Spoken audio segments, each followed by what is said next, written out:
बहनों, आप सबका वाना क्रिएटिव पे हार्दिक स्वागत है। आशा करते हैं आप सब ठीक होंगे और मन लगा के अपनी एग्ज़ाम की तैयारी कर रहे होंगे। तो चलिए ये सीटेट एसएसटी के क्वेश्चन हैं प्रीवियस ईयर, जो सीटेट टेट और अदर भी प्लस एग्ज़ाम के लिए आवश्यक प्रीवियस ईयर के क्वेश्चन हैं। तो चलिए हम स्टार्ट करते हैं। दिए गए कथनों ए, बी तथा सी को पढ़ें। तो ये ए, बी, सी पढ़ लेते हैं। एक पहाड़ी ढाल पर समोच्च रेखाओं की समांतर जुताई को मल्चिंग कहा जाता है। बी, मल्चिंग से मृदा की आर्द्रता रुकी रहती है। सी, वेदिका फार्म द्वारा तीव्र ढालों पर मृदा अपरदन कम हो जाती है।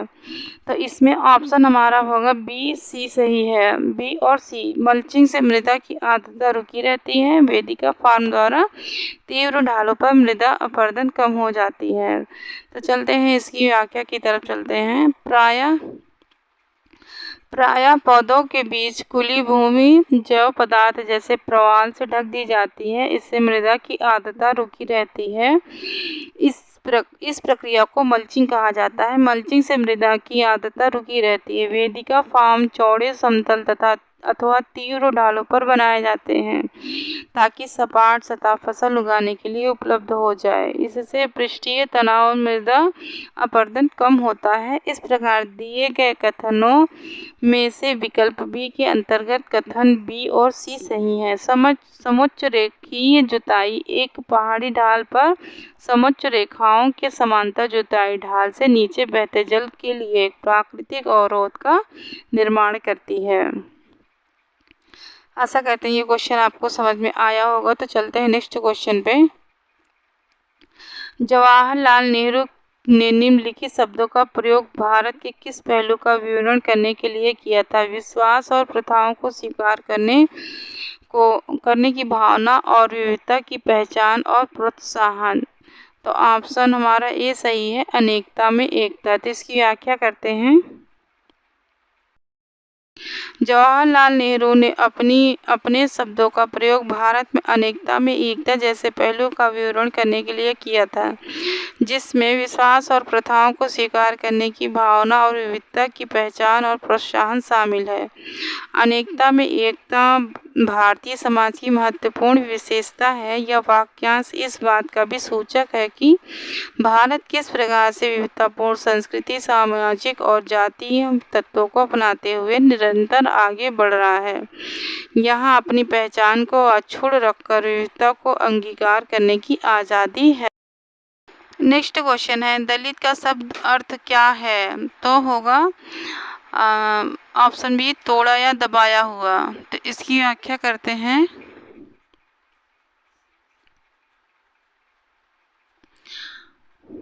दलित शब्द का शाब्दिक अर्थ है पीड़ित, शोषित, दबाया हुआ एवं जिनका हक छीना गया होता है। इस अर्थ में हिंदू, मुसलमान, ईसाई आदि सभी धर्मों में दलित वर्ग मौजूद है। वर्तमान समय में जिनको दलित समझा जाता है, उनमें से अनेक वर्गों को पहले अछूत या अस्पृश्य माना जाता था, तो उनका अनेक प्रकार से शोषण हुआ। भारतीय संविधान की प्रस्तावना से लेकर सभी अनुच्छेद इन्हीं मानवीय अधिकारों की रक्षा करते नजर आते हैं।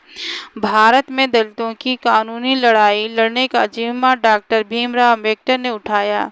डॉक्टर अम्बेडकर दलित समाज के प्रणेता थे। बाबा साहब ने सबसे पहले देश में दलितों के लिए सामाजिक, राजनीतिक और आर्थिक अधिकारों की पैरवी की। नेक्स्ट क्वेश्चन है, घरेलू हिंसा से महिलाओं के संरक्षण वाला अधिनियम कब पारित हुआ? तो 2005 में पारित हुआ। तो इसकी व्याख्या करते हैं। घरेलू हिंसा से महिलाओं के संरक्षण वाला अधिनियम 2005 में पारित किया गया था। हाल ही में घरेलू हिंसा से महिला संरक्षण अधिनियम 2005 पर चर्चा करते हुए सर्वोच्च न्यायालय ने भारत में महिलाओं के खिलाफ होने वाले अपराधों को एक कभी न खत्म होने वाले चक्र के रूप में परिभाषित किया। महिलाओं के विरुद्ध हिंसा तथा अपराध की घटनाएं निरंतर जारी हैं, जो भारत जैसे प्रगतिशील राष्ट्र के समक्ष गंभीर चिंता का कारण बनी हुई है। नेक्स्ट क्वेश्चन है, निम्नलिखित में से कौन सा कानून स्वतंत्रता पूर्व ब्रिटिश सरकार द्वारा पारित किया गया था जो अब भी भारत में लागू है? तो होगा राजद्रोह का कानून, सेडिशन एक्ट, राजद्रोह का कानून।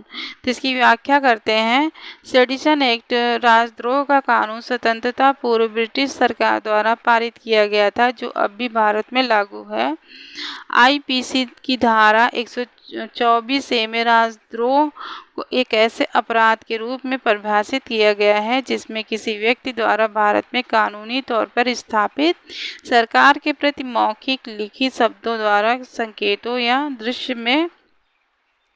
दृश्य रूप में घृणा या अवमानना या उत्तेजना पैदा करने का प्रयत्न किया जाता है। नोट: राजद्रोह गैर जमानती अपराध है। लोग स्थायी और नियमित नौकरी को प्राथमिकता क्यों देते हैं के बारे में निम्न कथनों को पढ़िए। वो उम्मीद रख सकते हैं कि उनकी नौकरी लंबे समय तक चल सकती है। उन्हें साप्ताहिक व राष्ट्रीय पर्वों पर अवकाश मिलता है। उन्हें चिकित्सा लाभ प्राप्त होता है। तो ए, बी और सी तीनों ही सही हैं। तो इसकी व्याख्या करते हैं। लोग स्थायी और नियमित नौकरी को प्राथमिकता इसलिए देते हैं कि वो उम्मीद रखते हैं कि उनकी नौकरी लंबे समय तक चल सकती है। उन्हें साप्ताहिक व राष्ट्रीय पर्वों पर अवकाश मिलता है। उन्हें चिकित्सा लाभ प्राप्त होते हैं। इस प्रकार इस प्रश्न में सभी विकल्पों ए, बी, सी तर्कसंगत हैं। सरकारी नौकरी बहुत ही सिक्योर नौकरी मानी जाती है, यानी कि सुरक्षित मानी जाती है, क्योंकि सरकारी कर्मचारी आसानी से अपनी नौकरी से नहीं निकाला जा सकता। विषम परिस्थितियों में ही किसी सरकारी कर्मचारी को निष्कासित किया जाता है, अन्यथा किसी भी प्राइवेट नौकरी के मुकाबले सरकारी नौकरी बहुत ही सुरक्षित मानी जाती है। नेक्स्ट क्वेश्चन है, निम्नलिखित कथनों को कॉल सेंटरों में रोजगार के संदर्भ में पढ़ें। तो ऑप्शन ए क्या है? कॉल सेंटरों में काम करना रोजगार का एक परंपरागत रूप है। बी, कॉल सेंटर एक केंद्रीकृत दफ्तर है जहां एक ही जगह पर उपभोक्ताओं की वस्तुओं और सेवाओं से संबंधित समस्याओं और सवालों से संबंधित जानकारी दी जाती है। सी, कंपनियां भारत में अपना कॉल सेंटर खोलती हैं क्योंकि यहाँ पर अंग्रेजी बोलने वाले और कम वेतन पर काम करने वाले लोग आसानी से मिल जाते हैं। तो यहाँ पे ऑप्शन हमारा बी और सी सही है। इसकी व्याख्या कर लेते हैं। कॉल सेंटरों में काम करना रोजगार का एक परंपरागत रूप नहीं है। परंपरागत रोजगार के अंतर्गत कृषि एवं खाद्य उद्योग से संबंधित रोजगार आते हैं। इस प्रकार कथन ए सही नहीं है। कॉल सेंटर एक केंद्रीकृत दफ्तर है जहां एक ही जगह पर उपभोक्ताओं की वस्तुओं और सेवाओं से संबंधित समस्याओं और सवालों से संबंधित दी जाती है। कंपनियां भारत में अपना कॉल सेंटर खोलती हैं क्योंकि यहां अंग्रेजी बोलने वाले और कम वेतन पर काम करने वाले लोग आसानी से मिल जाते हैं। इस प्रकार कथन बी और सी सही है। नेक्स्ट क्वेश्चन है, नेपाल में 2008 में किस तरह का परिवर्तन आया? तो ऑप्शन ए सही है, राजतंत्र से लोकतंत्र की तरफ। तो इसकी व्याख्या करते हैं।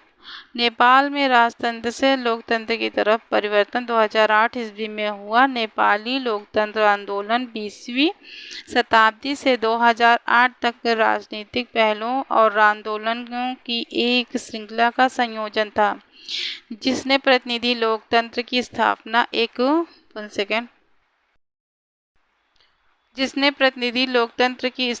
एक बहुदलीय राजनीतिक प्रणाली और नेपाल में राजशाही के उन्मूलन की वकालत की। 20वीं शताब्दी के मध्य में देश की शिक्षा प्रणाली के विस्तार के कारण नेपाल में एक शिक्षित अभिजात वर्ग का उदय हुआ, जिससे देश में साक्षरता दर और उच्च शिक्षा प्राप्ति के बढ़ते स्तर में वृद्धि हुई, जिसके कारण लोकतंत्र की स्थापना हुई।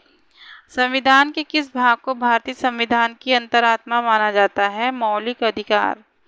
तो इसकी व्याख्या करते हैं। संविधान के भाग 3 को भारतीय संविधान की आत्मा माना जाता है। यह मौलिक अधिकार में निहित है।